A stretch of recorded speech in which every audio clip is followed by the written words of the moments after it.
Imagine waking up at 3 a.m., watching a TikTok you've seen 100 times. Same filter, same audio, same trendy caption. But this time, you notice something in the background. A figure in the mirror. A second voice whispering under the music. The creator never acknowledges it. No one in the comments sees it. But you do. And now you're wondering, how many other videos have you watched where someone was begging for help and you didn't even notice? This is the deepest, disturbing TikTok iceberg. Viewer discretion is advised.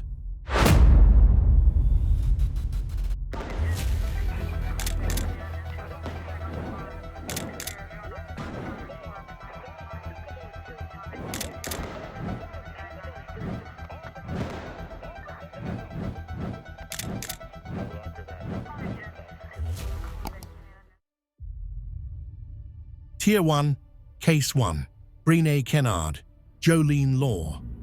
Case. Brene Kennard was known for her high-gloss confidence and blunt honesty. A 31-year-old TikToker from North Carolina, she built her audience by posting story times about toxic relationships, cheating, and karma. Her tone was direct, relatable.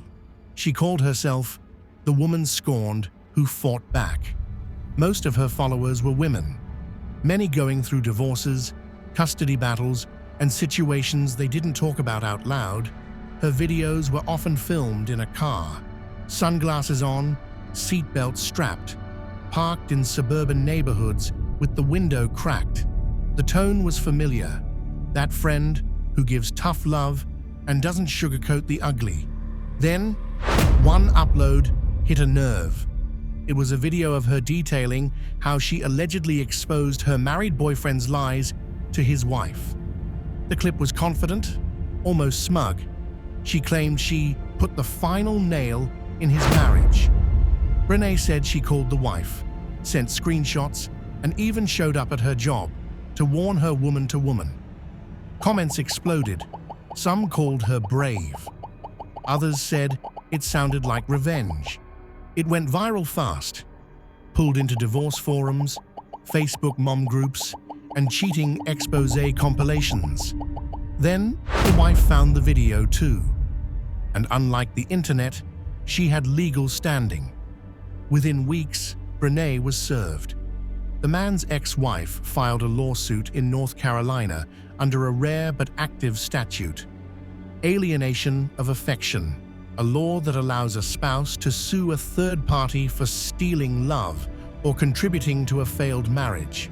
The judge found that Brene knowingly interfered in the marriage, based partly on her own TikTok's videos, where she admitted the affair, bragged about confrontations, celebrated the breakup.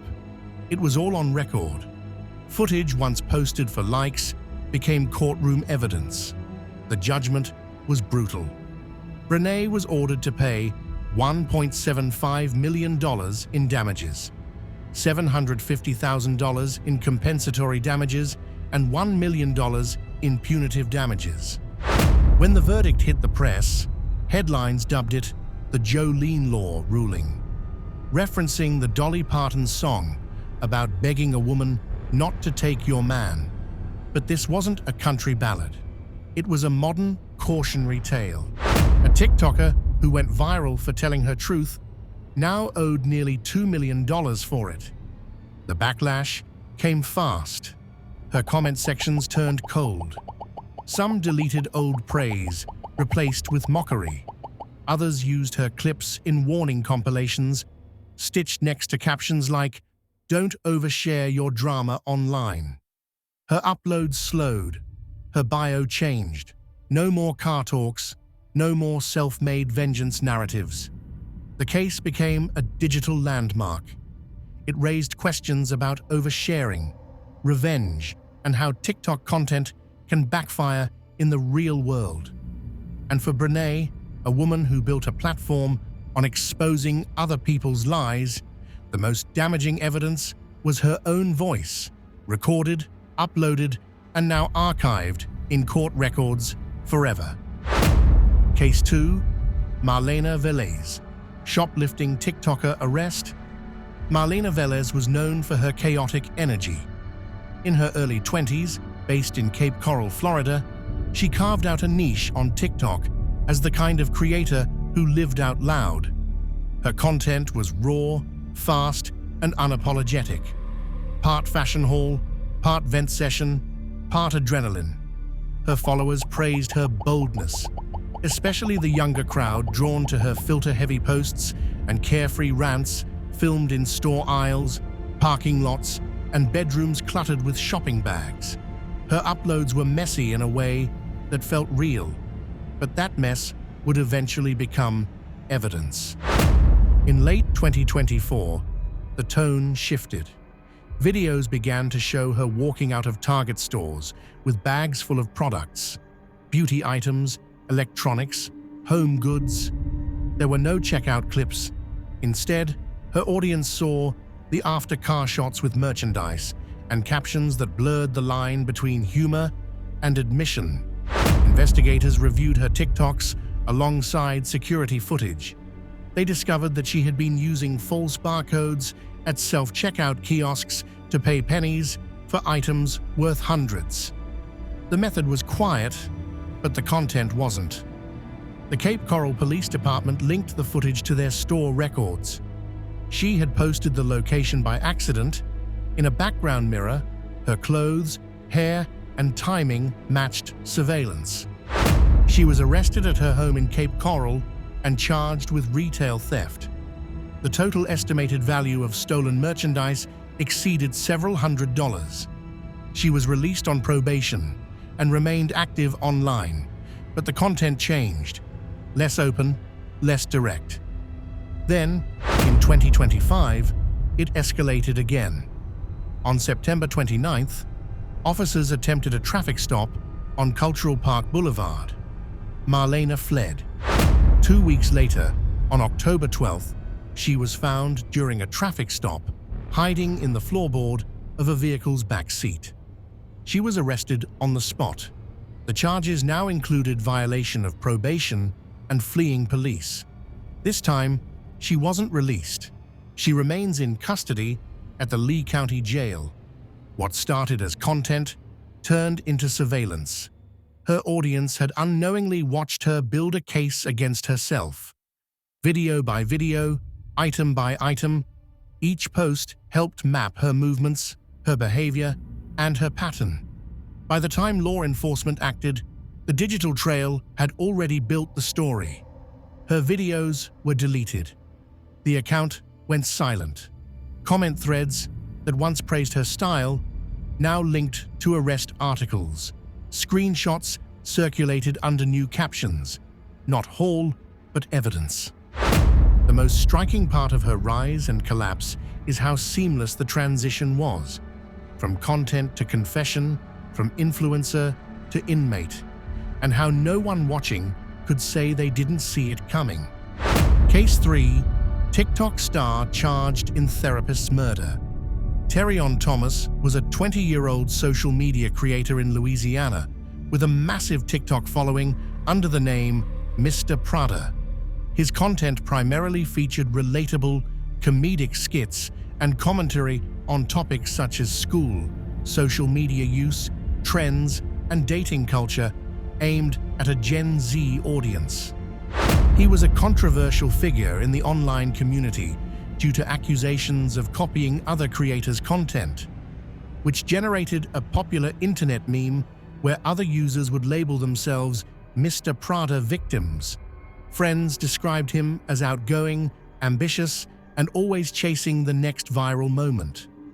His apartment on Essen Lane in Baton Rouge acted as a backdrop for posts that looked like success stories. The change arrived quietly, but left shock in its wake. On September 29th, 2024, police discovered the body of 69-year-old mental health therapist Dr. William Nicholas Abraham wrapped in a tarp alongside Highway 51 between Fluka and the village of Tangipahoa, Louisiana. The death was ruled a homicide by blunt force trauma. Investigators then connected the scene to Thomas. Surveillance footage showed him driving the victim's vehicle, and a warrant alleged Abraham was last seen entering Thomas's apartment. Suddenly, the man behind the screen had a crime scene behind him too. From that moment, the descent was swift. Authorities issued a warrant for Thomas, who fled Louisiana and was later arrested in Dallas, Texas. When law enforcement searched his apartment, they found large amounts of blood, weapons, and indications of scene cleaning. A grand jury indicted Thomas in January 2025 on charges of first-degree murder, obstruction of justice, aggravated criminal damage to property, and unauthorized use of a motor vehicle. Bond was denied. His TikTok career was over. The confidence on screen met an indictment off it. The same platform that celebrated his life became part of the investigation. Videos of him joking about practicing for my mugshot resurfaced as evidence of mindset and motive. The impact hit beyond the case itself. For followers, the bright lights and filters became camouflage. The social media persona that looked unbeatable was exposed as vulnerable, and dangerous news outlets dissected the visuals. The driveway at his apartment, the car he was driving minutes before the body was found, the dark tarp on the roadside. In the digital age, every moment online became potential evidence. Thomas's audience had watched his rise. Now, they watched his fall. In the aftermath, Thomas remains jailed without bond. The trial is pending. His accounts are inactive or deleted, his followers gone. The case has become a cautionary tale of how fame and access can mask violence, how influencers can escape scrutiny until the worst moment forces the frame to flip. There are no winners here, just a man whose virtual empire collapsed into a real-world investigation. For the thousands who watched him live for likes, the question now is this: how much of what they saw was a performance? And how much of it pointed straight to the moment everything changed? Tier 2, Case 1, Randonautica Suitcase Case. Seattle teenagers were filming for TikTok when they downloaded Randonautica, a GPS-based app that randomly sends users to nearby coordinates. The trend was taking off at the time. Influencers were using it to create mystery content, often framing it as spiritual, eerie, or just bizarre. The group of teens was hoping for something strange or funny to boost engagement. Maybe an abandoned structure or a hidden alley. They weren't prepared for what they would actually find. The location pointed them toward the shoreline near Duwamish Head in West Seattle. It was June 19, 2020. The group arrived in the late afternoon, filming everything on their phones. The footage showed them laughing as they approached the edge of the water, commenting on the smell and the sound of gulls overhead. One of them spotted a black suitcase sitting just above the tide line. They approached cautiously, thinking it might be trash. One teen poked at it with a stick. The suitcase looked waterlogged and sealed shut, but a zipper had broken open slightly. The group noticed a heavy, foul smell. Nervous, one of them opened it further. Inside were black trash bags. Then silence. The video cut after a few seconds. By then, they had already called police. Officers from the Seattle Police Department arrived shortly after 4 p.m. The suitcase was sealed and collected as evidence. The officers also found a second bag floating nearby. What the teens had stumbled upon, while recording for TikTok, were the dismembered remains of two individuals. Both were stuffed into separate suitcases and left on the rocks. The victims were identified as Jessica Lewis, 35, and Austin Wenner, 27, a couple who had been missing for over a week. As authorities began processing the scene, the teens' video continued to circulate online. What started as part of a viral app challenge was now treated as documentation of a crime scene discovery. Viewers replayed the clip frame by frame. The moment the smell hit, the moment the bag shifted, the instant everything changed. The shock was immediate, not just because of what was found, but because of how casually it had been filmed. The tone of the first half of the video stood in contrast to the gravity of what came after. The case quickly escalated. Jessica and Austin's landlord, Michael Dudley, was arrested weeks later. Investigators learned the couple had been staying in a rented room on his property. An argument had broken out over unpaid rent. Witnesses later reported hearing gunshots. Blood was found inside the residence, and ballistic evidence matched shell casings recovered from the scene. Dudley was charged with 2 counts of second-degree murder. The trial is ongoing.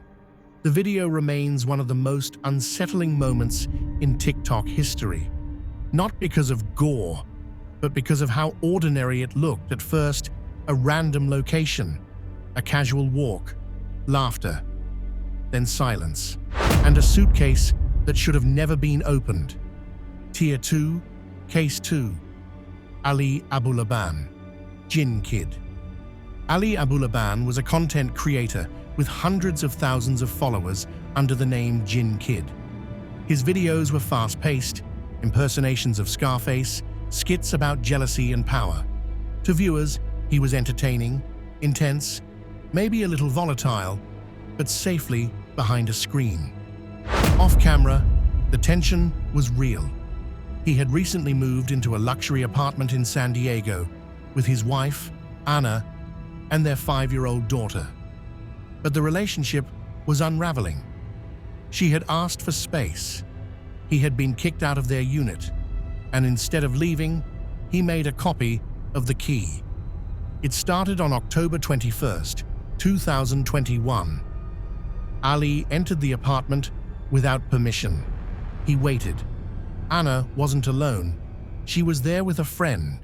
29-year-old Rayburn Barron prosecutors say the confrontation was brief. The gunshots were not. Multiple rounds were fired. Both victims were hit in the head. The daughter was at school.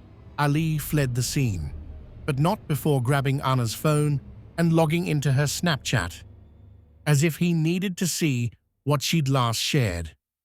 In the moments after the shooting, Ali recorded a video of himself driving. Then he picked up his daughter from school. Police tracked his location using the phone he had taken and arrested him on a freeway just north of downtown San Diego. The child was in the car. By the time he was in custody, the crime scene was being processed. Blood pooled on the floor near the couch.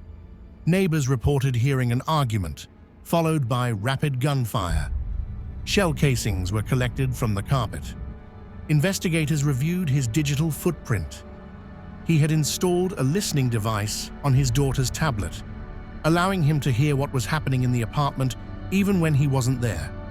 Weeks earlier, he had posted cryptic TikToks hinting at betrayal, obsession, and control.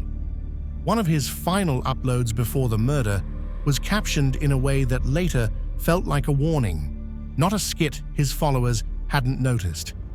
Not until it was too late. In 2023, he was found guilty of 2 counts of first-degree murder.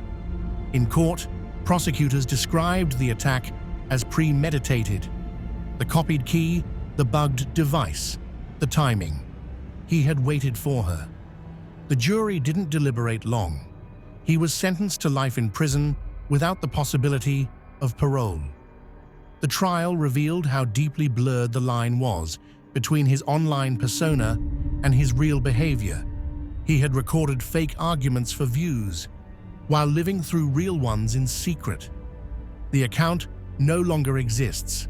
The videos are gone, but screen recordings remain, stitched together in corners of the internet where users dissect them like puzzles. Every smirk, every freeze frame, every caption. What once felt like satire now feels like surveillance. It wasn't the acting that was dangerous, it was the part he never turned off. Case 3. Mary Ann Oliver Snow.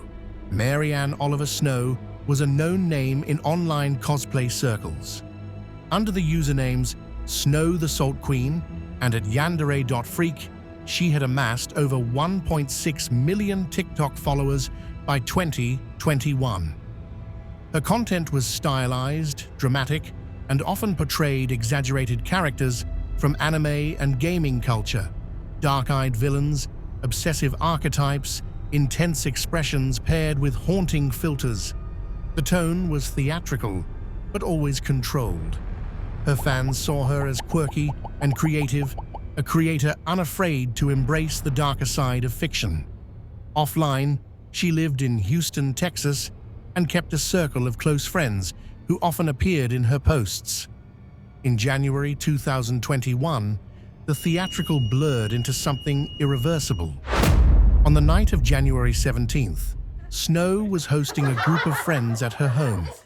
They were watching the show Gotham, joking, hanging out, and acting out characters for fun. At some point, she retrieved a Glock handgun that had been left behind by her ex-boyfriend. She believed the weapon was unloaded. While acting out a scene, she pointed the gun at her friend Helen Rose Hastings, an 18-year-old in the group, and pulled the trigger. The gun discharged. Helen was shot in the head and later died from the wound. Snow was arrested and charged with second-degree felony manslaughter, a charge that carries up to 20 years in prison in Texas.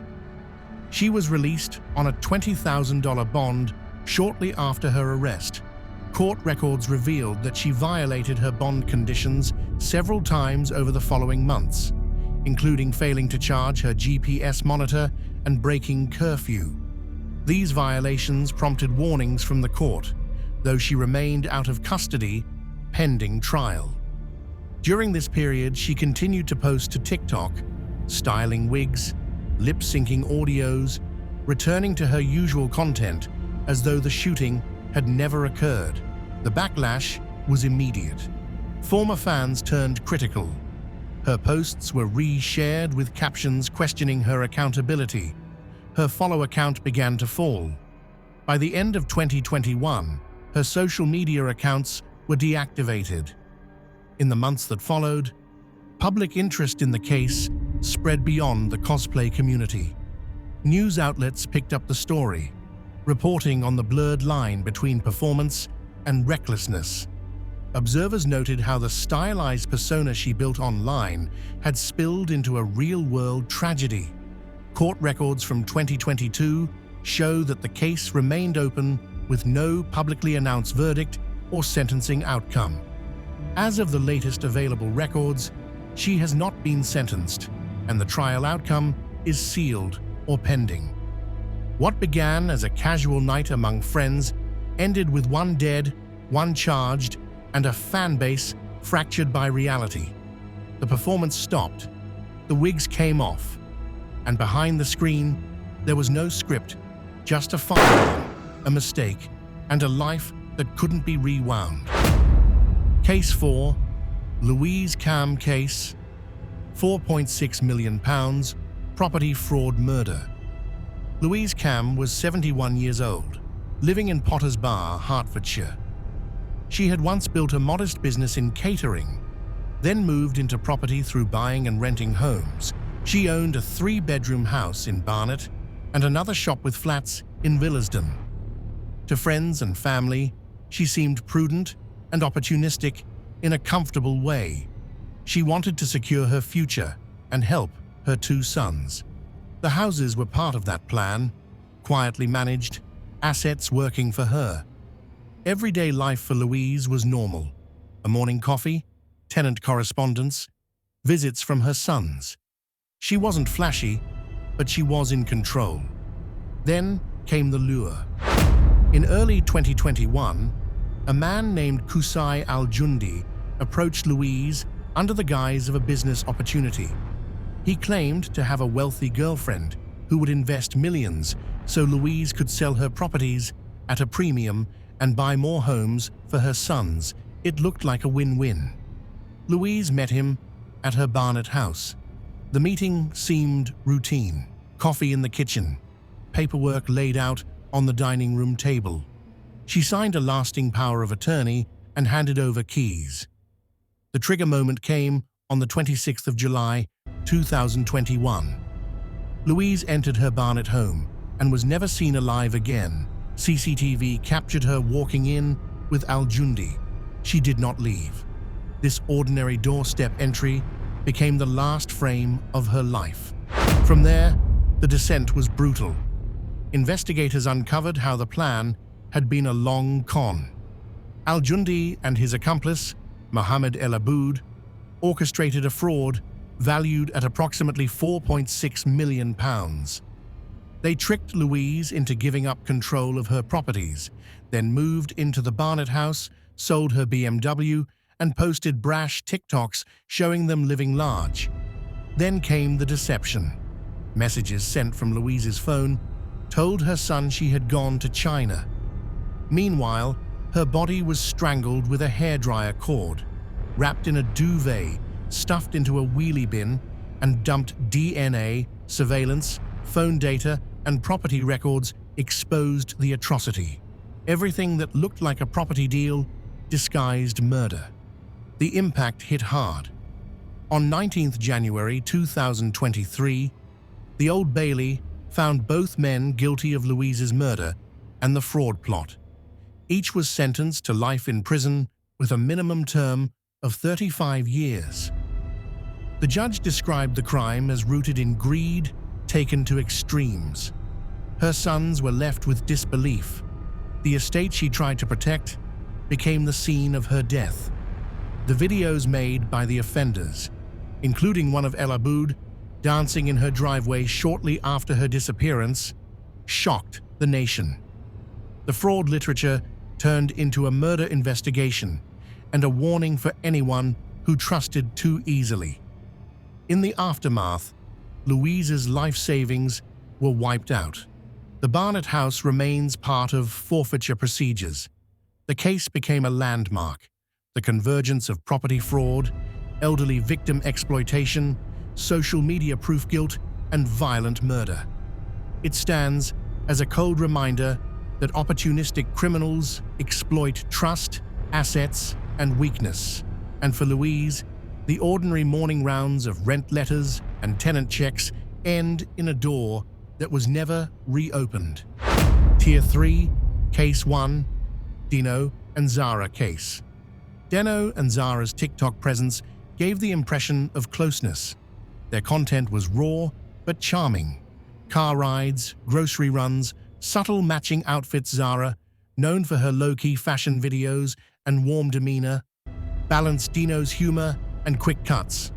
The energy between them felt familiar, like a couple learning to grow under the spotlight of short-form video. Most of their followers discovered them through stitched couple challenges and POV trends. What kept people watching was the consistency, two people showing up for each other, even when the content wasn't polished. That consistency shattered on July 23, 2024. Just before 1 a.m., Zara was shot in the head inside a vehicle parked on the 1800 block of Flower Mound Road. Texas. Deno called 911. First responders rushed her to the hospital in critical condition. Police arrested him at the scene and charged him with aggravated assault with a deadly weapon. Witnesses reported hearing an argument. Security footage captured the couple entering the lot minutes before the gunshot. Online, the news spread quickly, but the reaction fractured even faster. Initial sympathy flooded Zara's socials. A GoFundMe campaign launched to cover her medical expenses and recovery. Thousands of followers donated. Updates were sparse, but photos suggested she survived, though her condition was serious. Meanwhile, Deno's arrest made headlines, and his social media went silent His name trended in niche corners of TikTok. Commenters speculated about intent, about toxicity, about what the videos may have masked. But the real shift came not from the legal case, but from Zara herself. Weeks later, Zara publicly defended Deno. She described the shooting as an honest mistake, a misfire in a moment that escalated too fast. The couple had reconciled. That announcement, posted across her channels, reopened the backlash. Some called her loyal, others accused her of enabling harm. The most controversial fallout came from donors. Supporters who had contributed to her recovery fund began demanding refunds. The hashtag tied to the GoFundMe became flooded with side-by-side comparisons of her defense and the original shooting reports. Screenshots circulated. Accounts that once supported her distanced themselves overnight. Despite the plea of not guilty entered on Deno's behalf, updates on the legal proceedings remained limited. Local records confirmed the charge was still active, but no trial date had been publicly set. Neither Deno nor Zara posted content together again. Their once cohesive presence fractured, now frozen as digital remnants of what came before the incident. What made the case so uncomfortable was how familiar it all felt. A couple, a car, a private moment that turned irreversible, followed by a reconciliation that left even longtime followers unsure of what to believe. The violence wasn't filmed, but the days before and the days after were. And in the middle of that timeline sits a moment that still doesn't fully add up. Case 2. Valeria Marquez.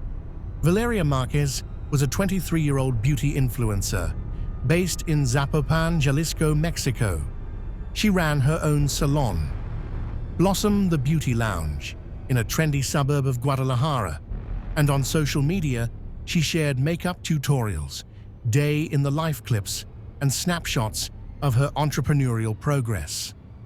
On TikTok, she had more than 113,000 followers. On Instagram, she posted shots of styling sessions, boutique collaborations, and travel flashes outside the camera. She studied dentistry before shifting full-time into beauty and content creation.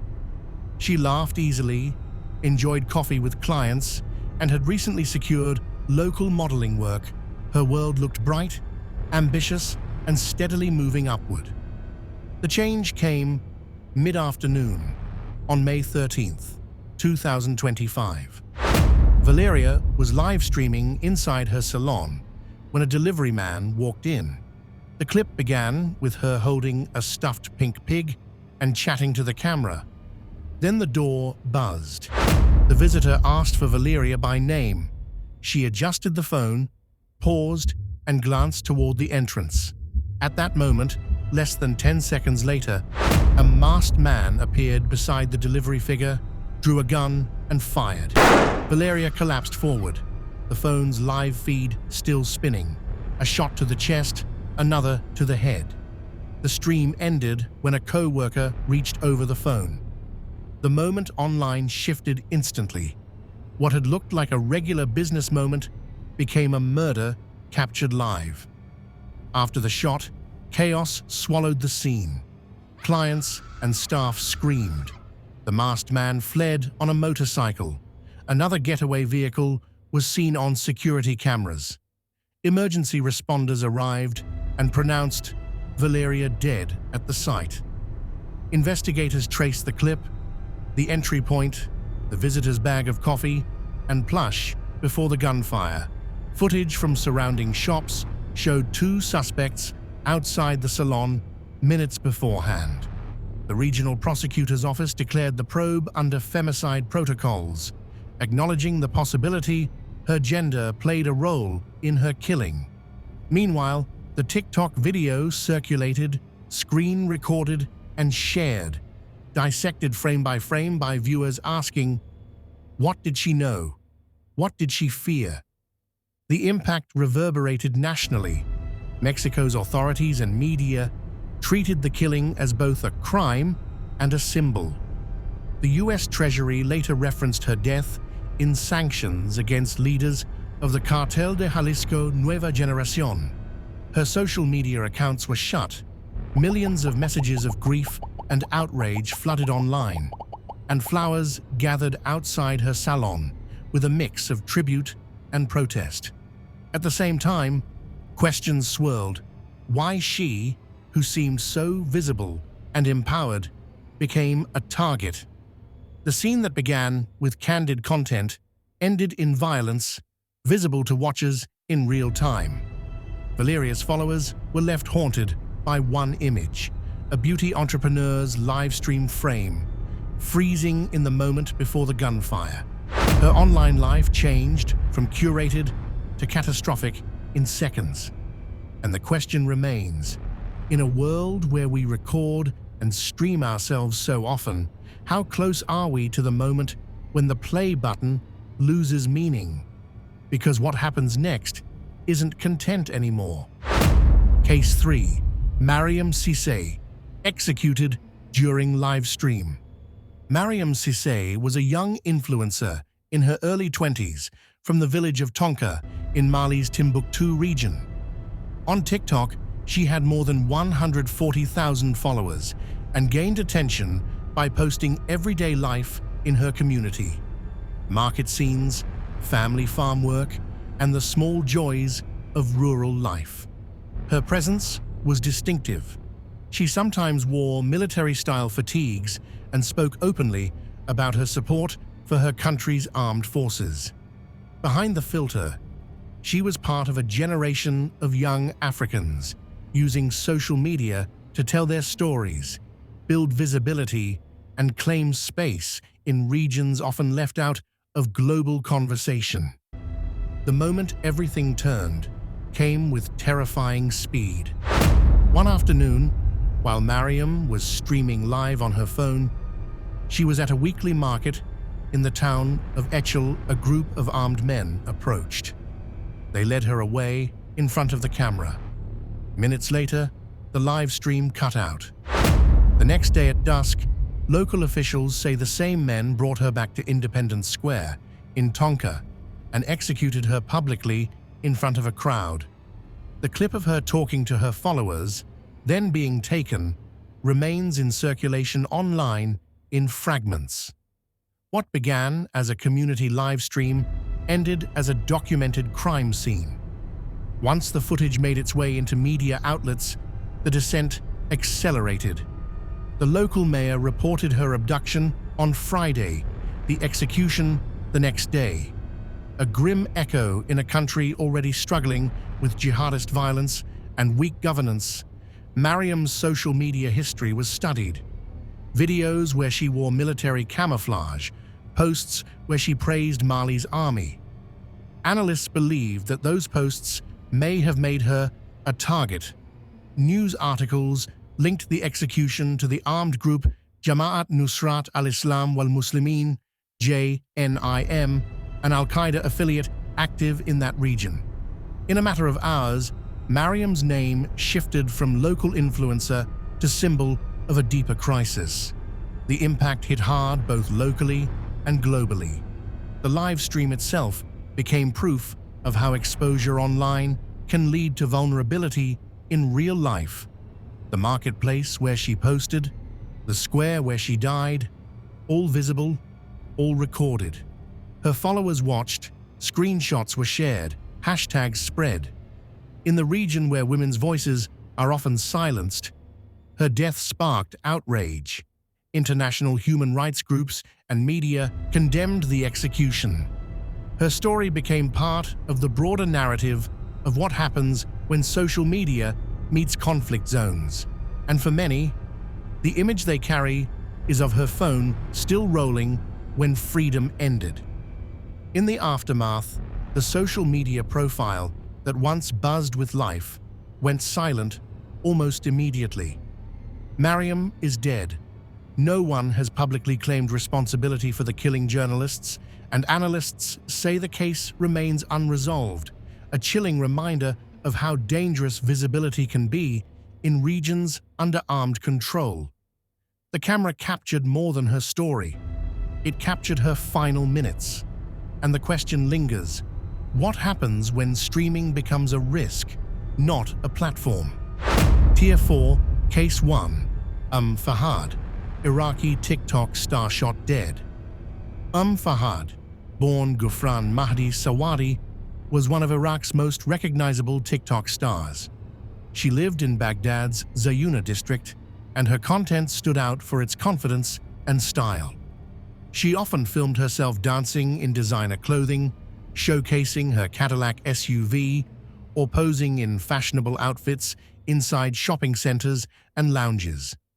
In a country still negotiating the line between modern visibility and traditional norms, she tested boundaries. To some, she represented modern Iraqi womanhood. To others, she was controversial. Her follower count grew quickly, as did government attention. Months before her death, she had served a 6-month sentence for indecent speech tied to her content. She resumed posting soon after her release. On April 26, 2024, she returned home at night, parking her black Escalade outside her building. It was late, but not unusually so. As she sat inside the vehicle, a motorcycle pulled up. The rider wore black and approached slowly. Before she could gather herself, he raised a pistol and fired. At least 4 shots were heard. She never left the car. Her passenger attempted to flee, but was unharmed. The attacker grabbed her phone and fled the scene. On the same motorcycle, surveillance footage captured the whole thing. What she had once used to film her routines, the vehicle, the lighting, the same street, became the backdrop of her murder. Police arrived quickly.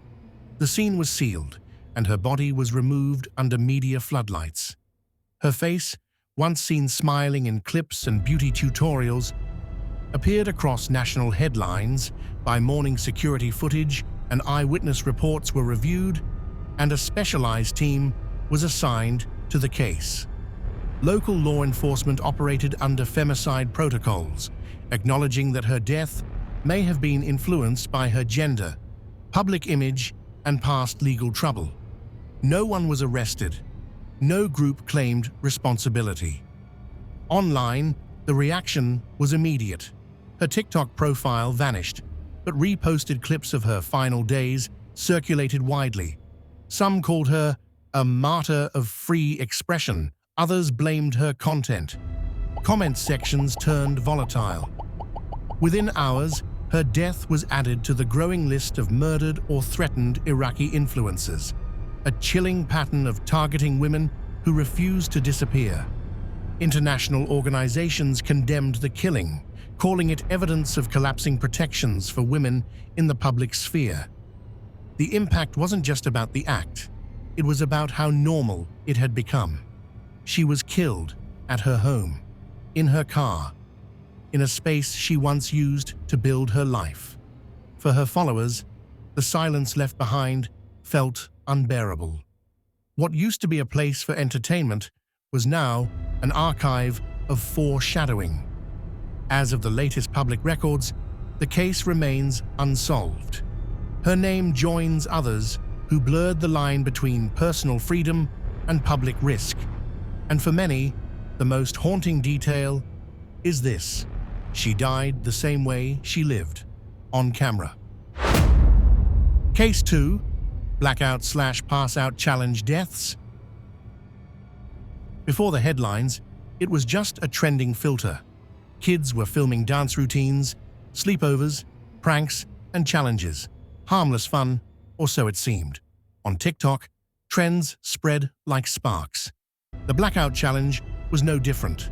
Clips started surfacing of teens pretending to hold their breath, faint, or pass out while a timer counted down on the screen. The algorithm favored it. Short, intense, viral. It wasn't new, but now it had reach. No warnings, no age gates. Just a wave of content targeting kids barely old enough to have a phone. One afternoon, a 12-year-old in Colorado tied a shoelace around his neck while filming a TikTok. It lasted 7 seconds. Then the screen went dark. His mother found him days later in critical condition. He died from a lack of oxygen. That moment captured nothing of his intention, only the aftermath. The clip that followed, the live stream of friends checking his pulse, viewers rewound the seconds again and again. Some saw a challenge, some saw a stop sign, but the upload remained. The descent from viral to tragic was swift. Investigators began tracking multiple similar cases. Between 2021 and 2022, reports suggest at least 20 children died after attempting the Blackout challenge. On short-form platforms, lawsuits followed. Parents claimed the app's algorithm funneled dangerous content toward minors. A 10-year-old girl in Pennsylvania died after allegedly following the challenge. The U.S. Third Circuit Court of Appeals ruled that the platform must face legal scrutiny because algorithmic recommendations fall outside standard protections. Meanwhile, schools issued warnings. Hospitals recorded cases of asphyxiation injuries, and emergency rooms treated what seemed like games gone wrong. The impact stretched far beyond individual families. The challenge became a symbol of how the digital world can distort risk. A sprite-colored logo, a minute of fun, then permanent loss. Legislative bodies began debating age verification and algorithmic transparency. Families asked how a platform could claim innocence while minors watched these videos, recorded them, attempted them, died. The grief was compounded by replay. Someone else's upload of the same act now served as reference for others. A moment of mimicry turned into a loop of tragedy. In the aftermath, the content remains. Clips were removed on the main app, but screen-recorded copies circulate in fringe corners of the web. Support groups emerged. Parents share the same 2 sentences. It only took one attempt. We never suspected this one video. Schools changed policies. Some banned phones yearly. But for those who lost someone, policy feels abstract. The question they're left with: when does a trend stop being a trend and become a death warrant? Tier 5, Case 1, Madison Russo's cancer scam. Madison Russo was just 19 years old when she went viral for what many believed was a tragic, inspiring journey. She said she was dying. In countless TikToks and Facebook posts, Madison told her followers that she had been diagnosed with stage 2 pancreatic cancer, leukemia, and a tumor the size of a football wrapped around her spine. It sounded like a nightmare, but one she claimed to be surviving with grace. She posted pictures in hospital gowns, shared tearful updates, and described battling nausea from aggressive treatments. Her followers poured out support, admiration, and money. She wasn't just online. Russo gave talks at college campuses. She was featured in interviews, podcasts, and cancer awareness panels. A GoFundMe campaign raised over $37,000 from nearly 500 donors. People believed in her. Her hometown of Bettendorf, Iowa, believed in her. But none of it was true. In January 2023, investigators received an anonymous tip. A medical professional watching one of Madison's videos noticed several red flags: medical equipment placed incorrectly, terminology that didn't make sense, and inconsistencies in her treatment claims. Police obtained a search warrant. Inside Madison's apartment, they found a brown paper bag filled with medical gloves, IV bags, a wig, and handwritten notes about how to fake cancer symptoms. She was arrested and charged with first-degree theft and fraudulent practices. In court, she pleaded guilty. The judge described her actions as deceptive, calculated, and deeply harmful.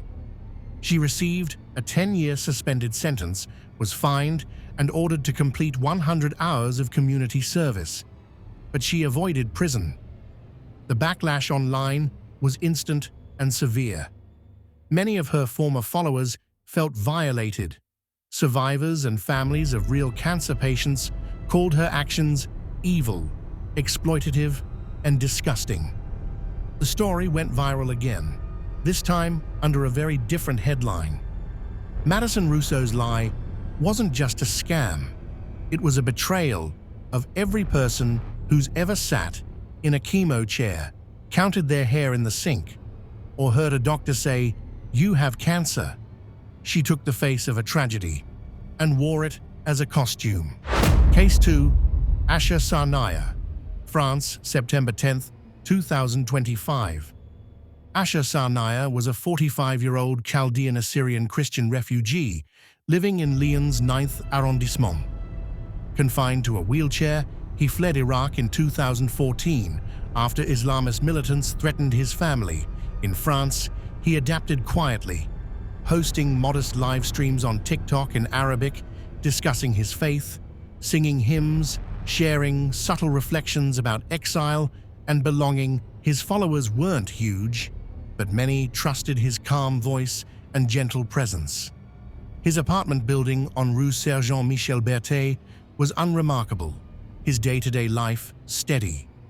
Asha's nights often ended with a live stream, his face lit by the mobile screen, his wheelchair in frame, his words soft but steady. On the evening of September 10, 2025, Asha wheeled himself back toward his apartment after a live stream session. The clock read about 10:30 p.m. He began another live broadcast, this time outside the building entrance. Viewers logging in saw him pausing, breathing heavily, the streetlights flickering behind him. Suddenly, a figure in dark clothing appeared. A blade slashed his neck near the carotid artery. Blood streamed. The live stream cut out. In mid-frame, onlookers rushed in. Emergency services arrived, but found him in cardiorespiratory arrest. He died minutes later at the scene. In the hours following, security footage, live stream logs, and witness statements formed a sharp descent into investigation. French authorities identified a hooded man, seen pacing near the entrance minutes before the attack. His phone data placed him at the scene between 9:15 p.m. and 10:50 p.m. The murder investigation was transferred to the National Anti-Terrorism Prosecutor's Office amid suspicion of religious motivation. Catholic and Chaldean Assyrian associations issued statements. Asha had received repeated threats for his online content that criticized Islamist doctrine and promoted Christianity. The livestream clip, once intended to share hope, became digital evidence of his final moments. Public reactions spread rapidly. Videos of Asha's livestream were shared across platforms. Comments flooded with shock and outrage. Political figures weighed in. Solidarity messages from church groups. Far-right nationalists linked the murder to France's immigration policies. Human rights groups flagged it as emblematic of rising anti-Christian violence. For many, the impact was acute, not just a killing, but a refusal of sanctuary. A man who escaped violence in one country died in another, while speaking on camera about the faith that had once cost him everything. In the aftermath, the live stream remains online in fragments, circulated by both supporters and investigators.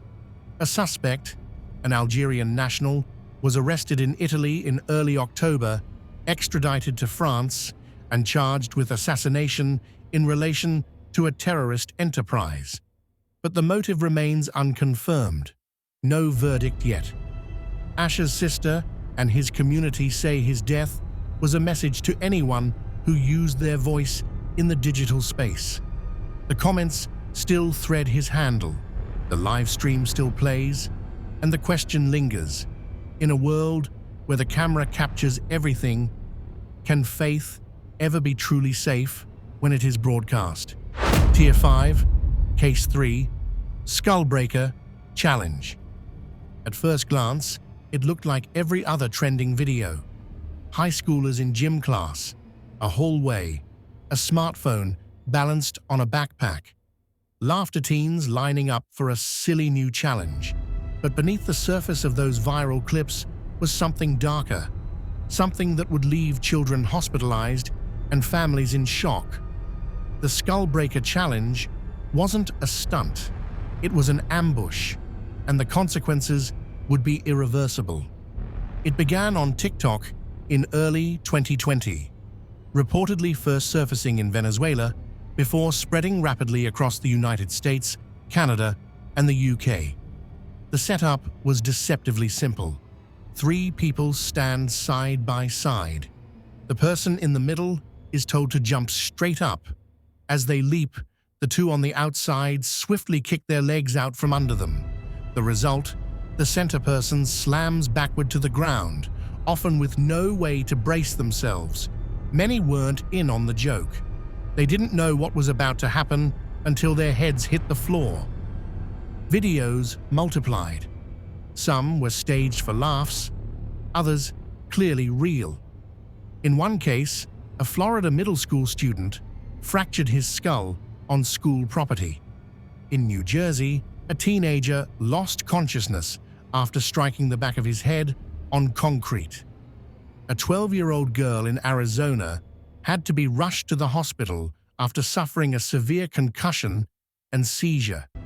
Each incident followed the same disturbing pattern: a moment of confusion, a violent fall, and a body left twitching or limp while classmates screamed in the background or continued recording. The descent wasn't just physical, it was digital. Dozens of clips were uploaded in waves, some under innocent-sounding captions. Others were more brazen, using hashtags and even tutorial-style edits. TikTok removed the most violent videos, but by then, the challenge had spread far beyond the platform. Parents began to notice bruises. Schools across North America sent warnings to families. Several campuses initiated suspensions or expulsions. Some school boards contacted local police, classifying the stunt as potential assault. By the time the public caught up, the impact had already carved itself into emergency room logs. One teenager in Alabama was placed in intensive care with brain swelling. A child in Colorado suffered long-term neurological complications. Neurologists began speaking out, repeatedly citing that even a single blow to the back of the skull can result in traumatic brain injury, memory loss, or death. For some of the children targeted, there was no sense of warning, just the pressure to join in, record, or be recorded. In the aftermath, the challenge faded from headlines, but the clips remain, buried, re-uploaded, rebranded. The consequences continue to unfold quietly. In courtrooms and clinics, some victims recovered. Others are still undergoing therapy for balance, speech, or emotional trauma. What began as a prank, disguised as a trend, turned into a wake-up call for a generation raised on shock value content. What's viral isn't always safe, and not every challenge is worth the view count.